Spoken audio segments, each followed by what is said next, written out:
Hey, it's SgtLocksmith here. We're going to do a quick video here on changing the battery on your 4-button remote. For this task here, you will need a flat tip screwdriver. If your key ring is attached to this, no worries. You can use that for your advantage. On the back of the remote, you'll notice you have a little tab.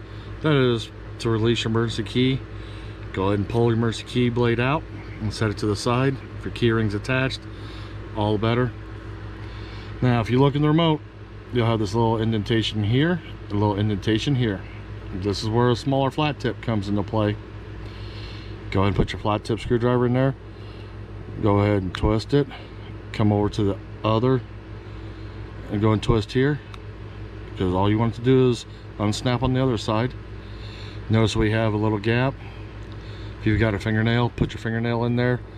If not, you can use a credit card, something plastic. I do not like using the flat tip because it'll mar up the remote, and with this being a new remote or a customer's remote, we don't want to do that. Make it look professional. Go ahead, split the two halves open. Notice the battery's right here.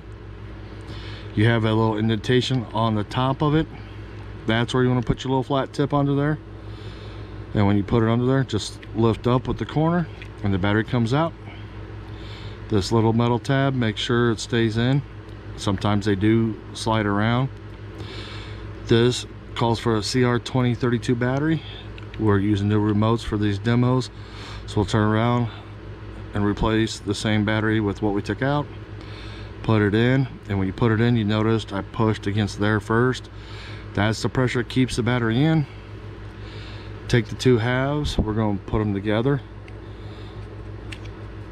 and gently squeeze. And you notice the remote's together now. Go and put your emergency key back in. And there you go. You've just changed your battery. Thanks again for watching SgtLocksmith.